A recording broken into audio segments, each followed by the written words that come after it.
கர்த்தராகிய இயேசுவின் இனிமையுள்ள நாமத்தில் நான் உங்களை வாழ்த்துகிறேன், வரவேற்கிறேன்.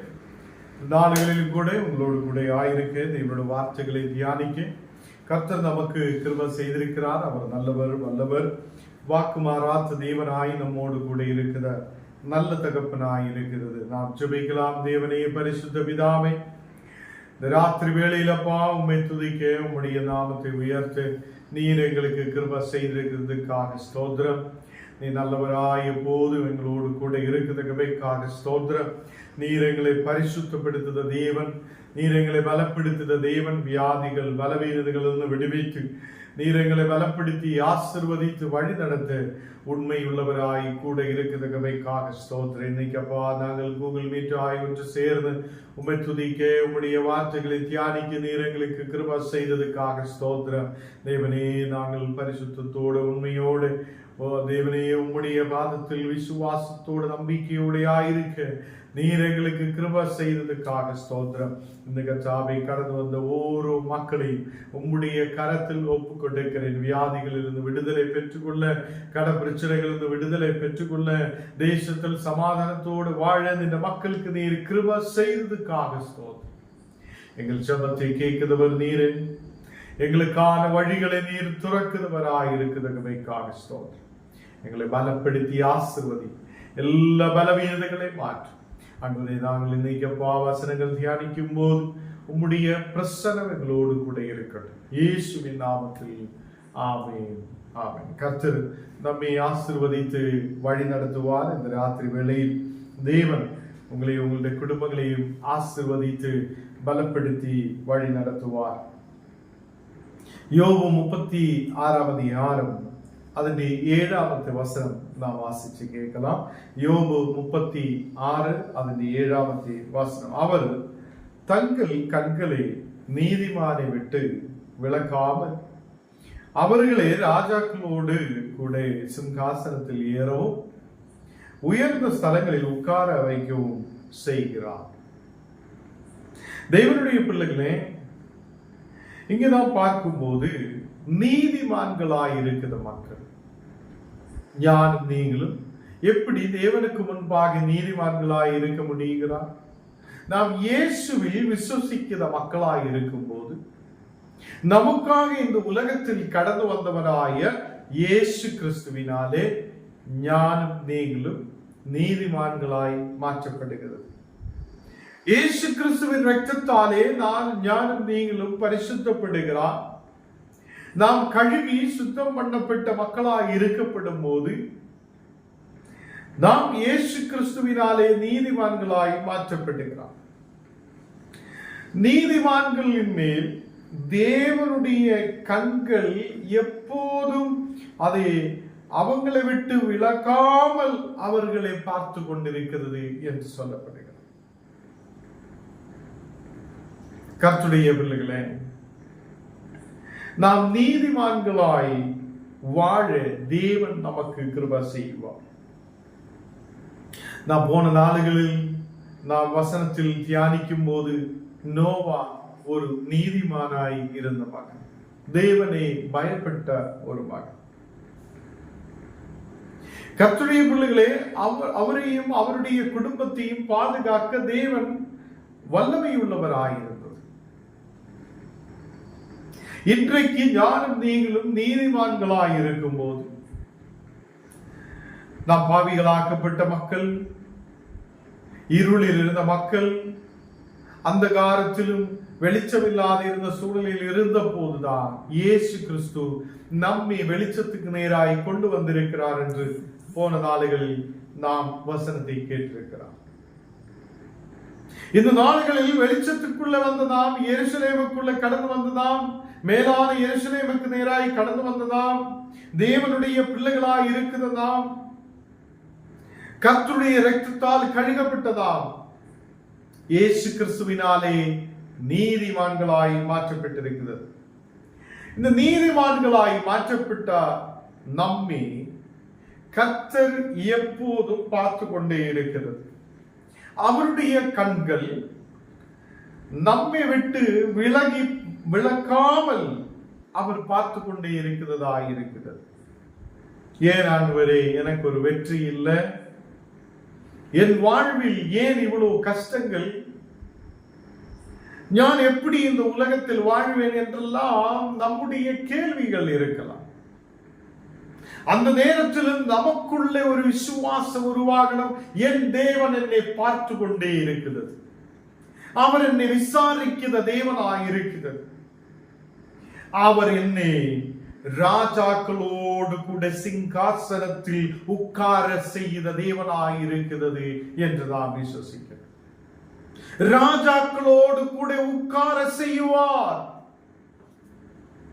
அவர் நம்மை தேசத்தில் ஆசீர்வதிப்பார்.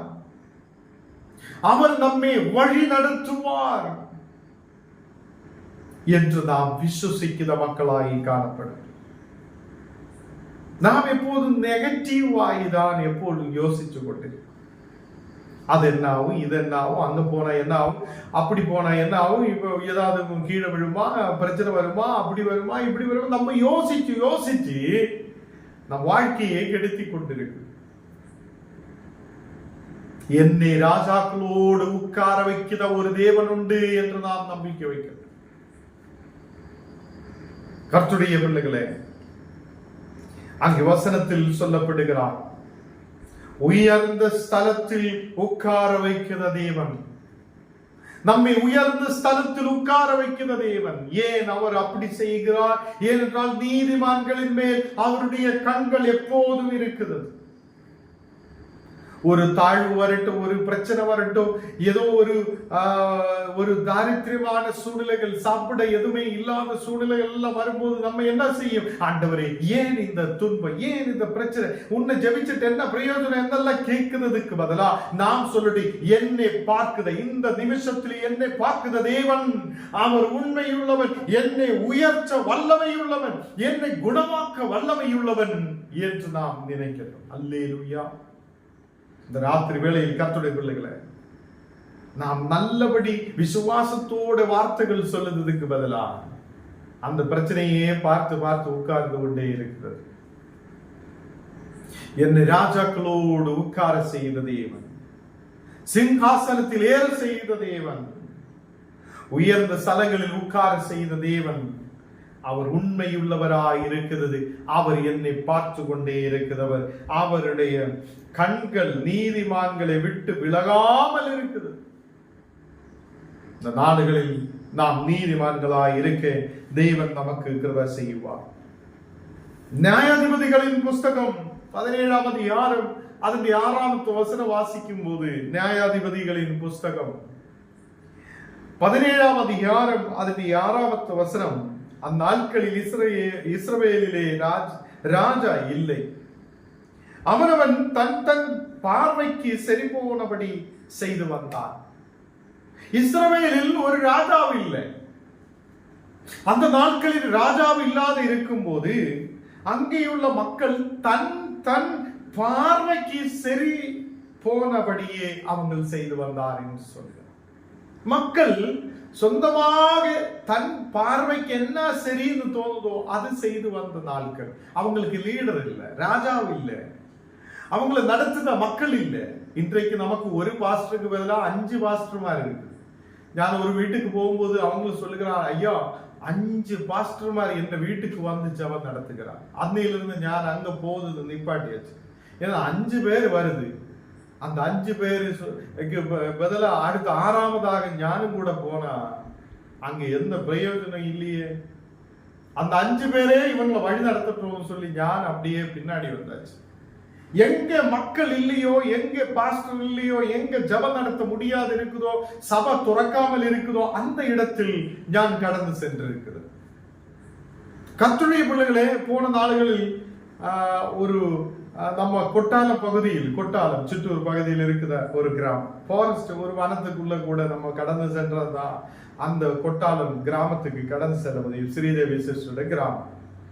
அந்த கிராமத்தில் நம்ம போன நாடுகளில் ஒரு 2 வருஷம் 3 வருஷம் அப்படி ஜபம், ஒரு எனக்கு தெரிஞ்ச வரைக்கும் ஒரு 2 வருஷம் தொடர்ச்சியா ஜபம் நடத்தி இருக்கு. எல்லா வாரமும் அங்க ஜபம் நடக்கும். வார வாரம் மக்கள் அங்க வரும். VBS நடத்தப்பட்டிருக்கு. நானே போய் பிள்ளைகளுக்கு டான்ஸ் கற்றுக் கொடுத்து பாடல்களை பாடி 10 நாள் அங்கே ஜெபம் நடத்தி அங்கே உட்கார்றதுக்கு இடம் இல்லாததுனால ஒரு மாட்டுக்கூட்டையை ரெடி பண்ணி அந்த இடத்தில் ப்ரோக்ராம் எல்லாம் நடத்தியிருக்கு.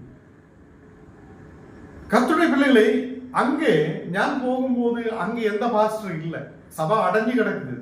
அங்க ஒரு சபை இருக்குது, சபை அடைக்கப்பட்டிருக்கு, யாரும் நடத்த வருதில்லை. அந்த நாட்களில் ஞான் அங்க போய்கொண்டிருந்தேன். எப்ப சபை திறந்திருக்கோ, எப்போ மக்கள் சபை நடத்த ஆரம்பிச்சோ, அன்னையில இருந்து ஞான பின்னாடி போயிடுச்சு. ஏனென்றால் கர்த்தருடைய பிள்ளைகளை இந்த நாடுகளில் ராஜாவு இல்லாத இருக்கும் போது அங்கேயுள்ள மக்கள் அப்படி இப்படி எல்லாம் வாழ்க்கையை கொண்டு போகும். ஒரு லீடர் இல்லாத இருக்கும் போது மக்கள் அப்படி இப்படி கடந்து செல்லும். இங்கே நாம் பார்க்கும் போது அன்னைக்கு ராஜாவு இல்லை, இஸ்ரவேல் ஜனத்துக்கு ராஜாவு இல்லை. அந்த ராஜாவு இல்லாத இருக்கிறதுனால தன் தன் பார்வைக்கு சரி போன படியே அவங்க செய்து வந்தார். மக்களுக்கு என்ன நல்லதுன்னு தோணுதோ அது செய்து வந்திருக்கார். ஏனென்றால் அவங்களை வழி நடத்த ஆள் இல்லை. இன்றைக்கு நமக்கு வழி நடத்த கர்த்தர் நமக்கு ஆளுகளை கொடுக்கும் போது அவங்களை பயன்படுத்த முடியாத காணப்படுகிறார். ஞானே மக்கள் கிட்ட சொல்லி சில கிராமங்களில் எல்லாம் நமக்கு சபைகள் ஆரம்பிக்கலாம் என்று சொல்லி யாரும் முன்னாடி வருதில்லை. ஏன்னா இந்த நாட்களில் எல்லாருக்கும் தேவை சோப்பு போடுற பாஸ்டர் மாதிரி தான் தேவை. அதை நல்லபடி ஏதோ சோப்பு போட்டு பேசி அப்படியே போயிட்டு இருக்கிறவங்களை தான் பிடிக்குது. வசனம் சொல்லுதவங்களை இன்னைக்கு யாருக்கும் பிடிக்காது. வசனம் சொல்லி பலப்படுத்துத மக்களை இன்னைக்கு யாருக்கும் பிடிக்காது. வாழ்க்கையில் நாம் நமக்கு தேவையானதை தான் தேடிக்கொண்டிருக்கிறது. நாம் நமக்கு பிடிச்ச வழியில தான் நடந்து கொண்டிருக்கிறது. நமக்கு பிடிச்ச வழியில நடந்து நாம் முன்னாடி கடந்து செல்லுகிறார். கர்த்தருடைய பிள்ளைகளே, நமக்கு ராஜாவு இல்லாத இருக்கும் போது அந்த மக்கள் இஸ்ரவேல் ஜனம் தன் தன் பார்வைக்கு சரி போனதை செய்து வந்தார்கள். இங்க யோபு அவ்வளவு கஷ்டப்படுகிறான். யோபுடைய வாழ்க்கையில் அவனுடைய சரீரம் முழுவதும் கஷ்டத்தில் இருக்கும் போது அவன் சொல்லுகிறார், எனக்கு தேவன் போதும். அவனுடைய சுற்றிலும் இருந்த எல்லா நண்பர்களும் அவனுக்கு சுற்றிலும் இருந்த எல்லாரும் விட்டுட்டு போகும்போதும் அவங்க சொல்லுகிறார், எனக்கு தேவன் போதும், நான் கர்த்தருடைய மேல் நம்பிக்கை வைக்கிறார் என்று சொல்லுகிறார். சரீரம் முழுவதும் நாற்றமாய் இருக்குது, புண்ணாய் இருக்குது சரீரம். சாத்தான் அவனை சோதித்துக் கொண்டிருக்கிறது. அந்த நேரத்திலும் யோபு ஆண்டவரை விட்டு விலகியதில்லை. யோபுடைய மேல் கர்த்தருடைய பார்வை இருந்திருக்கிறது. அது அவருக்கு தெரியும். நீதிமான்களின் மேல் எப்போதும் கர்த்தருடைய பார்வை, கண்கள் எப்போதும் நீதிமான்கள் மேல் இருக்கிறது. அது அவங்களை விட்டு மாறுறது இல்லை. கர்த்தருடைய பிள்ளைகளை, நாம் ராஜாவு இல்லாதே, லீடர் இல்லாதே, நமக்கு ஒரு பாஸ்டர் இல்லாதே, நமக்கு ஒரு நல்ல ஆள் இல்லாதே நாம் அலைஞ்சு திரிஞ்சு நடக்கிற சூழ்நிலைகள் இருந்திருக்கிறது. எங்க போனா ஒரு விடுதலை கிடைக்கும் என்று சொல்லி தேடி அலைஞ்ச மக்கள் அநேகர் விடுதலை பெற்றுக் கொண்டதற்கு அப்புறம் இனி அடுத்து என்ன செய்யணும்? வசனம் படிக்க, தேவனுடைய வார்த்தைகளை தியானிக்க, கர்த்தருடைய வசனத்தில் நிலநிற்க நாம் முன்னாடி கடந்து வரோம். இங்க லூக்கா 12வது அதிகாரம் അതിന്റെ 39ാമത്തെ വചനത്തിൽ യേശു சொல்லுகிறார், ஜெப ஆலயங்களில் முதன்மையான ஆசனங்களில் உட்காரவும் விருந்துகளில் முதன்மையான இடங்களில் இருக்கவும் விரும்பி வருத பரிசரை குறித்து அந்த வேத பாலகரை குறித்து அங்கே சொல்லுகிறார். வேத பாலகர்கள் எப்போதும் அவங்க முன்னவே இருக்கதான் விரும்பும். ஜெப ஆலயங்களில் முதன்மையான இடத்தில் உட்கார விரும்பும். அதே மாதிரி விருந்துகளில் அவங்க முதன்மையான இடங்களில் இருக்க விரும்பும் என்று இயேசு எடுத்து சொல்லுகிறது. அந்த நாட்களில் பரிசேயர்களும் வேத பாலகர்களும் மக்களுக்கு முன்பாக, ஜனத்துக்கு முன்பாக மட்டும்தான் ஜெபிச்சு கொண்டிருந்திருக்கிறது. அவங்களுடைய வாழ்க்கை, ஜெப வாழ்க்கை குறைந்து வந்திருக்கிறது. இயேசு பார்த்திருக்கிறது. 38வது வசனம் வாசிக்கும் போது அவர் உபதேசம் பண்ணுகையில் அவர்களை நோக்கி, நீண்ட அங்கிகளை தரித்து கொண்டு திரியவும் சந்தை வழிகளில் வந்தனங்களை அடையவும் இந்த வேத பாலகர் பார்த்து கொண்டே இருக்கும். அவங்களுக்கு வந்தனம் கிடைக்கணும். யாரு பார்த்தாலும் சோதரம், யாரு பார்த்தாலும் வந்தனம், இப்படி சொல்லுறதுதான் அவங்க விரும்பி கொண்டிருக்குது. கர்த்தருடைய பிள்ளைகளே, அவங்கள் நீண்ட அங்கிகளை தரித்து கொண்டு அவங்கள் மக்களுடைய வந்தனங்களே மக்கள் மதிக்கணும் என்று சொல்லி அப்படி நடந்து கொண்டிருக்கிறது. போன நாடுகளில் என்ன ஒரு ஊர்ல கூப்பிட்டாச்சு. அப்ப ஞான பைக்கில் அப்படியே போகுது. அங்க போய் அந்த அந்த மக்களோட கிராமத்தில் ஜபத்துக்காக அந்த அம்மாவோட வீட்டுக்கு கடந்து செல்கிறார். அப்ப அந்த அம்மா கேட்கிறார், ஏன் ஐயா நீங்க பைக்கில் வந்திருக்கிறார்? ஏன் ஐயா பாஸ்டர்மாரெல்லாம் கார்ல தானே வரணும், ஏன் கார்ல வந்தில்ல, ஏன் அப்படி வந்தில்லான்னு அந்த அம்மா கேட்கிறார். ஏன்னா நான் பார்க்கும்போது அந்த அம்மாவுடைய எதிர்பார்ப்பு எல்லாம் பாஸ்டர்மாரெல்லாம் பெரிய வண்டியிலே வரணும், பெரிய நிலையில் வரணும், இப்படிதான் அந்த அம்மா பேசிக்கொண்டிருந்தது. நான் அந்த அம்மாவோட வீடு பார்த்தாச்சு. அப்படியே வீடு பார்க்கும்போது ஒரு ஷீட்டு போட்ட வீடு, சின்ன வீடு. அந்த அம்மா எனக்கிட்ட சொல்லுது, நீங்க பாஸ்டர்மாராயிருந்தால் பெரிய வண்டியில தான் வரணும். ஏன்னா அவங்களை பார்த்த எல்லா பாஸ்டர்மாரும் பெரிய வண்டியில் வருதவங்களா இருந்திருக்கிறது. அப்போ இந்த அம்மாவும் அதை பார்த்து பார்த்து பார்த்து எளிமையான லைஃபில் போகிறவங்களை அவங்களுக்கு பிடிக்கிறது இல்லை. கர்த்தருடைய பிள்ளைகளே, இயேசு நடந்து போய் ஊழியங்கள் செய்திருக்கிறது, மலை மேல் ஏறி போய் ஊழியங்கள் செய்திருக்கிறது. அவர் போட்டிலிருந்து வள்ளத்திலிருந்து அவர் தண்ணீரிலே அப்படியே போய் போய் போய் தேவனுடைய வார்த்தைகளை ராஜ்யத்தை குறித்து பிரசங்கித்து இருக்கிறது. இன்றைக்கு நம்முடைய எதிர்பார்ப்புகள் பயங்கரமாக இருக்கிறது. நம்முடைய எதிர்பார்ப்புகள் அவங்க இப்படி வந்தாதான், பெரிய லைட் இருந்தாதான், பெரிய பெரிய ஸ்டேஜும் மைக்கும் இருந்தாதான் நமக்கு இன்னைக்கு இப்படி இருக்க முடியும் என்று நான் நினைக்கிறது.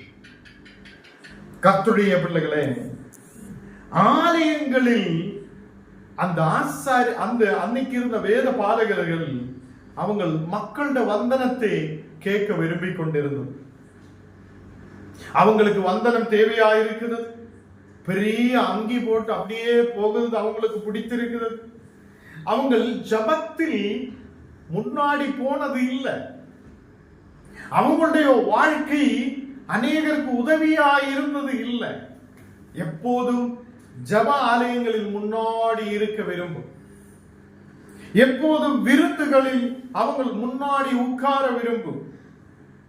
40வது வசனம் வாசிக்கும் போது, விதவைகளின் வீட்டிலே பட்சித்து பார்வைக்கு நீண்ட ஜபம் பண்ணுகிறார்.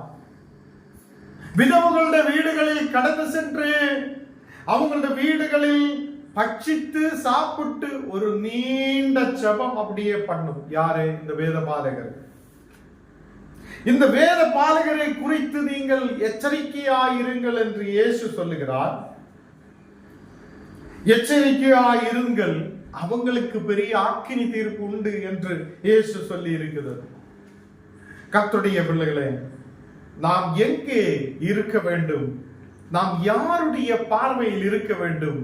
நாம் இயேசுடைய பார்வையிலே இருக்க வேண்டும். அவர் நம்மை பார்த்து கொண்டிருக்கிறார். மக்கள் என்னை பார்த்து என்ன சொல்லுவோம்னு நம்ம நினைக்க கூடாது. ஞான ஐயர்மாருக்கு கிளாஸ் எடுக்கும் போது அவங்கள்ட்ட சொல்லுவோம், ஞான சைக்கிளில் என்ன கூட்டிட்டு போனாலும் ஞான் வர ரெடி தான் என்று சொல்லு. நடந்து போனோமா, என்ன கூட்டிட்டு போங்க, நான் நடந்து வர ரெடியா இருக்கும் என்று சொல்லியிருக்கு. ஆலயங்களில் நான் கடந்து வரும்போது எனக்கு பெரிய மாலை இன்னும் போடாதீங்க என்று நான் சொல்லியிருக்கேன்.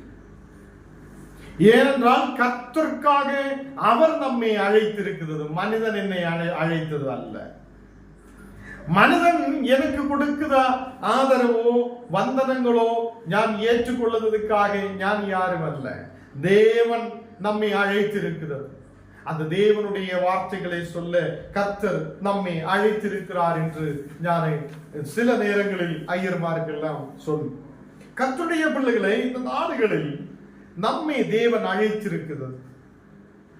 அவர் நம்மை எப்போதும் பார்த்து கொண்டே இருக்கிறது. நாம் ஏதோ மக்களுக்கு முன்பாக மட்டும் உட்கார்ந்து ஜெபிக்க விரும்பக்கூடாது. நம்முடைய பர்சனல் வாழ்க்கையிலும் ஜெபம் இருக்கணும். தேவனோடு கூட இருக்கணும். தேவனோடு கூட சார்ந்து இருக்கிற மக்களாய் இருக்கணும். ஏதோ ஒரு பாஸ்டரை பார்க்கும் போது மட்டும், ஓ ஐயா, நான் ஆவிக்குரிய நிலையில் இருக்கிறேன், நான் அப்படி ஜபிக்கிறேன், நான் இப்படி ஜபிக்கிறேன் என்று பெருமையோடு பேசுறவங்களாய் இருக்கக்கூடாது. நீ எப்படி ஜபிக்கிறார், நீ எப்படி நடக்கிறார் என்று கர்த்தருக்கு பார்க்கட்டும். கர்த்தர் பார்க்கட்டும். தேவ பிள்ளைகளே, நம்முடைய வாழ்க்கை ஒரு மாற்றத்துக்குள்ளே நாம் கொண்டு வரும்போது நம்மை தேவன் உயர்த்துவார், நம்மை தேவன் ஆசீர்வதிப்பார். இன்னைக்கு வெள்ளூரில் அநேக இடத்தில் நாம் பார்க்கும்போது முன்னாடி இருந்த முதல் விசுவாசிகள் எல்லாம் இன்றைக்கு அவங்களுடைய தகப்பனாரும் பாட்டிமார் எல்லாம் இறந்து போயிருக்கலாம். இன்னைக்கு இருக்கிற சந்ததிகள் எல்லாம் ஆசீர்வதிக்கப்பட்டிருக்கிறது. பட் ஆசீர்வதிக்கப்பட்டு இருக்கிற போதும் அவங்க இன்னைக்கு தேவனை தேடுறது இல்லை. எல்லாமே தேவனை தேடாமல், தேவனை ஆராதிக்காமல், ஆலயத்துக்குள்ள கடந்து செல்ல முடியாமல் அநேகர் இருக்கிறது. ஆசீர்வாதம் கிடைக்கும் போதும் இன்னைக்கு இருக்கிற விசுவாசம் கடைசி வரைக்கும் இருக்கணும். வேலை கிடைக்கும் போது கடைசி வரைக்கும் அந்த விசுவாசம் நமக்கு இருக்கணும். வீடு கிடைக்கும் போது, நன்மைகள் கிடைக்கும் போது, ஆசீர்வாதங்கள் பெருகும் போது இன்னைக்கு இருக்கிற மாதிரி உள்ள விசுவாசம் கடைசி வரைக்கும் நமக்கு இருக்கணும். அல்லேலூயா. கர்த்தருடைய பிள்ளைகளே, இன்னைக்கு இயேசு சொல்லுகிறார், வேத பாலகர் எல்லாம் மக்கள் பார்வையில் ஒரு நீண்ட ஜெபம் பண்ணுதவங்களாய் காணப்படுது. 41வது வசனம் வாசிக்கும் போது, லூக்கா 12:41 வாசிக்கும் போது, இயேசு அவருடைய பார்வை ஒரு விதவை மேல் வைக்கிறார். அந்த காணிக்கை பெட்டிக்கு பின்னாலே இயேசு உட்கார்ந்து கொண்டிருக்கிறது. ஜனங்கள் காணிக்கை பெட்டியிலே பணம் போட்டு கொண்டே இருக்கிறது. அப்ப இயேசுடைய பார்வை எங்கே இருக்கிறார்? அங்கே காணிக்கை பெட்டிக்கு முன்பாக வருத மக்களை இயேசு பார்த்து கொண்டிருக்கும் போதும் அதில் ஒரு விதவையை இயேசு பார்க்கிறார். ஏழையான ஒரு விதவை. அவங்களில் அது விதவை என்று சொல்லும்போது நமக்கு தெரியும், கணவன் இல்லாத ஒரு மகள். அந்த ஏழையான விதவை அங்கே துட்டுக்கு 2 காசை அங்கே போடுகிறார். அவங்களோட கையில் இருக்கிறது 2 காசு தான். அந்த 2 காசை முழுவதாக அப்படியே தேவனுக்காக தேவனுடைய ஆலயத்தில் கொடுக்கிறது. இந்த அம்மா நினைக்கலாம், 1 ரூபாய் எனக்கு, 1 துட்டு எனக்கு வைத்துட்டு, அந்த 1 காசு எனக்கு வைத்துட்டு 1 காசு தேவனுக்கு போடலாம் என்று நினைக்கிறது. அதனாலதான் இந்த விதவையை இயேசு பாராட்டுகிறார். இந்த விதவை அவளுக்கு இருந்த எல்லாமே எடுத்து தேவனுக்காக கொடுக்கிறது. அங்கே ஐஸ்வர்யவான்கள் அநேகர் இருந்திருக்கிறது. ஐஸ்வர்யவான்கள், பணம் இருக்குதவங்கள், ஐஸ்வர்யவான்களாய் இருக்கிற மக்கள் அதிகமாய் போட்டு இருக்கிறது. இன்னைக்கு நேர திருப்பி தான். நம்ம ஆலயங்களில் எல்லாம் பயங்கரமா அதிகமாய் போடுறவங்க, இன்னைக்கு அந்த சாரு டாக்டர் நமக்கு பெரிய அளவில் பணம் போட்டிருக்கிறது, அவங்களை நாங்கள் ஏற்றுக்கொள்கிறேன் எல்லாம் பெருமையா பேசுது அநேகருக்கு. இயேசு அப்படி செய்தது. இயேசு திரும்பிதான் செய்திருக்கு. விதவையாய் இருக்கிற மகளை பார்த்திருக்கு. அவள் கையில் ஒன்றும் இல்லை. அவங்கள வீட்டுக்குள்ள எதுவுமே இல்லை. ஐஸ்வர்யத்தில் குறவுள்ளவராய் இருந்திருக்கிறது. நன்மைகள் இல்லாதவங்களாய் இருந்திருக்கிறது. அந்த விதவை ஒரு உதவியும் இல்லாத இருக்கிற ஒரு ஸ்திரீ. அந்த விதவையை பார்த்து இயேசு சொல்லுகிறது, இந்த விதவை அவளுக்கு இருந்ததிலிருந்து எல்லாமே எடுத்து தேவனுக்கு கொடுத்து, அவளுடைய கையில் இருக்கிறது இந்த 2 காசு தான். 2 காசு முழுவதாக தேவனுக்காக கொடுக்கிறார். அப்போ இயேசு ஏன் அங்கே ஐஸ்வர்யவான்களே, அங்கே பணம் ஜாஸ்தியா போட்டவங்களே ஏன் பெருமை பாராட்டி, ஏன் அவங்களை பார்க்கவில்லை? அவங்களுக்கு இருக்கிறது, தேவன் அவங்களை ஆசீர்வதித்து இருக்கிறது. அவங்க காணிக்க போடுறது. இப்போ 10 லட்சம் இருக்குதவன் ஒரு 1000 ரூபாய் போட்டு என்று சொல்லும் போது அது பெரிய விஷயம் கிடையாது.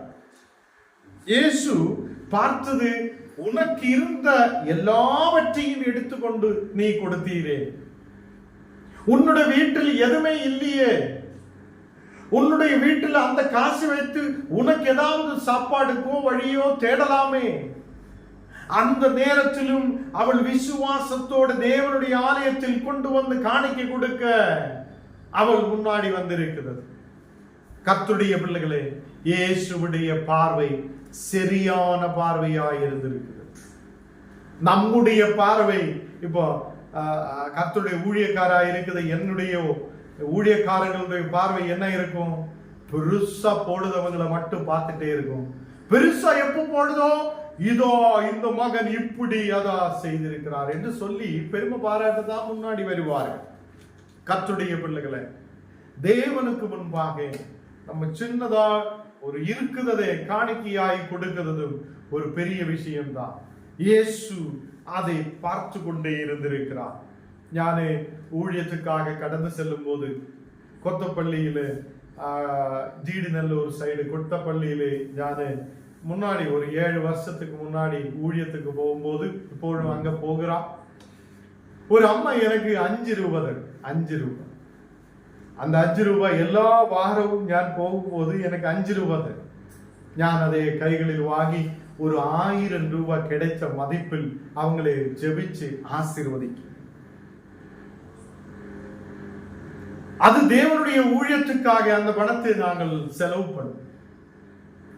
இன்றைக்கும் நான் போன வாரத்தில் அங்கே அவங்களோட வீட்டுக்கு போகும்போது அவங்களோட பையன் சொல்லுகிறார், ஐயா ரொம்ப வருஷம் ஆயிடுச்சு உங்களை பார்த்துட்டு, எனக்கு வேலை கிடைத்திருக்கிறார், நல்ல நிலையில் இருக்கிறார், எனக்கு பிள்ளை இல்லாத இருந்து இன்னைக்கு குழந்தையும் இருக்கிறார், அந்த குழந்தை இன்னைக்கு 1ஆம் கிளாஸில் போகிறார் என்று சந்தோஷத்தோட சொல்லிட்டு நான் போகிறார் ஜெபிச்சிட்டு நான் போகலாம் என்று சொல்லி இறங்கும் போது, இல்லையா உட்காருங்க, நான் ஒரு ஜூஸ் வாங்கிட்டு வரேன்.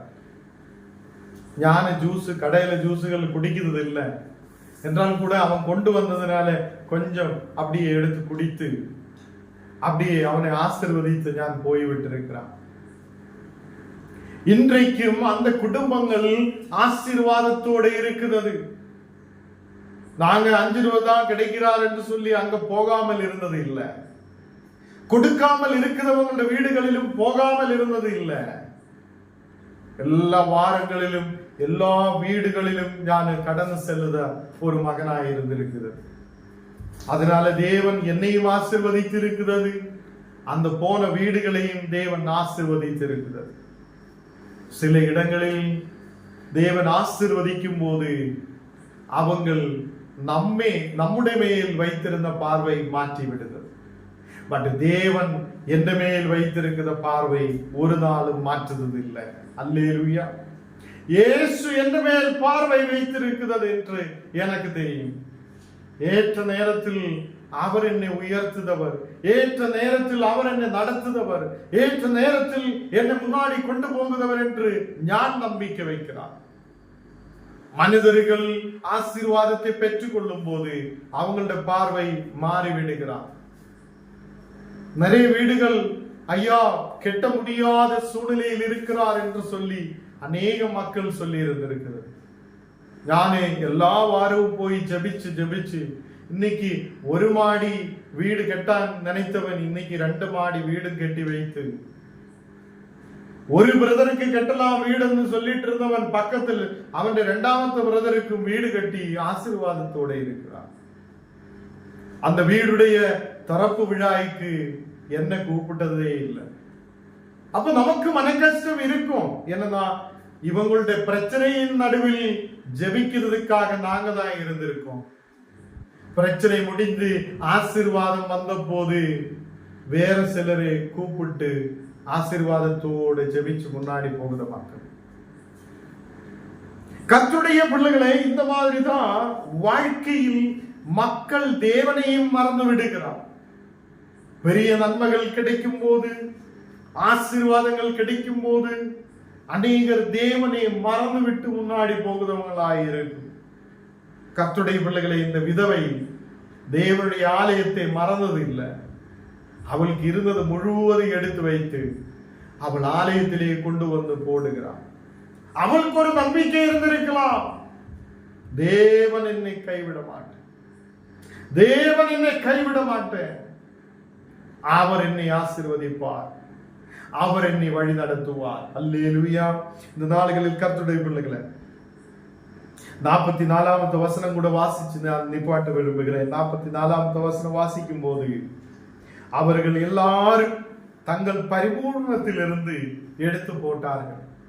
அந்த செல்வங்கள் இருந்தவங்கள், வசதியாய் இருந்தவங்கள் எல்லாம் அவங்களோட பரிபூர்ணத்திலிருந்து, எல்லா ஆசீர்வாதத்திலிருந்தும் அவங்க கொஞ்சமா எடுத்து போட்டிருக்கிறது. இவளோ தன் வறுமையிலிருந்து, அந்த வார்த்தை நீங்க கவனிக்கணும், வறுமை, வறுமையாய் இருக்கிற சூழ்நிலை, எதுவுமே இல்லாத இருக்கிற சூழ்நிலை, ஒன்றுமே இல்லாத சூழ்நிலையிலும் அந்த ஸ்திரீ வறுமையிலிருந்து தன் ஜீவனத்துக்கு உண்டானதெல்லாம் போட்டு விட்டார்கள். கர்த்தருடைய பிள்ளைகளை, அந்த வார்த்தை கவனமாய் கேட்கணும். வறுமையில் இருக்கும் போதும் உன்னுடைய கையில் 1 ரூபாய் இருக்குது என்றால் அந்த 1 ரூபாய் தேவனுடைய ஆலயத்தில் போட்டு பாருங்க. தேவன் நம்மை உயர்த்துதா இல்லையா நமக்கு பார்க்கணும். வறுமையில் இருக்கும் போது தேவனே நான் வறுமையில் இருக்கிறார், 10 ரூபாய் தான் இருக்கிறார், இந்த 10 ரூபாய் எப்படி செலவு பண்ணுவார், ஆலயத்தில் எப்படி கொடுப்பார் என்று நினைக்கிறதா அந்த வறுமையில் நன்மையை பெற்றுக்கொள்ளாத இருக்கும். எல்லாரும் கேட்கும், ஏன் ஆண்டவரே எனக்கு வறுமை, ஏன் ஆண்டவரே எனக்கு இந்த பிரச்சனை, ஏன்னா நமக்கு பிரச்சனை இருக்குது. அந்த ஸ்திரீயை நாம் பார்க்கட்டும், அவளுடைய வறுமையில் ஒன்றுமில்லாத சூழ்நிலையில் அவள் தேவனுடைய ஆலயத்தில் கொடுக்கிற மகளாய் இருந்திருக்கிறார். அவளை இயேசு அவருடைய கண் பார்வை முழுவதும் அவளுடைய மேல் இருந்தது. கர்த்தருடைய பிள்ளைகளை, கொடுக்குதா உங்களையும் என்னையும் கர்த்தர் நிச்சயமாய் ஆசீர்வதிப்பார். நாம் கண்ணுகளை மூடலாம், ஜெபிக்கலாம். தேவனே, பரிசுத்த பிதாவே, இந்த ராத்திரி வேளையிலப்பா வறுமையான சூழ்நிலையில் நாங்கள் காணப்பட்டால் தேவனே, உம்முடைய மேல் விசுவாசத்தை வைத்து நாங்கள் முன்னாடி கடந்து செல்லுகிறேன்.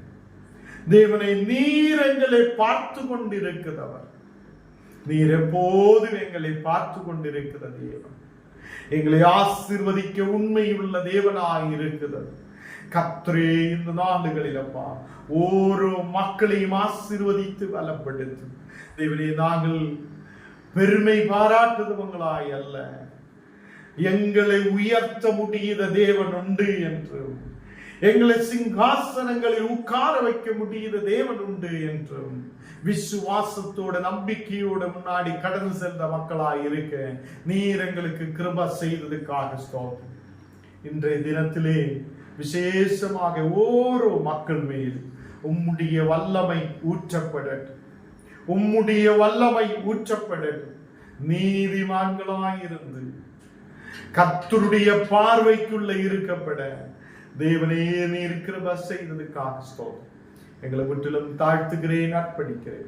இயேசுவின் நாமத்தில் ஜெபங்கள் நல்ல பிதாவே, ஆமென். என் ஆத்மாவே கர்த்தரே ஸ்தோத்திரம், என் முழு உள்ளமே பரிசுத்த நாமத்தை ஸ்தோத்திரம். என் ஆத்மாவே கர்த்தரே ஸ்தோத்திரம், கர்த்தர் செய்த சகல வாரங்களும் மறவாதே. ஆமென்.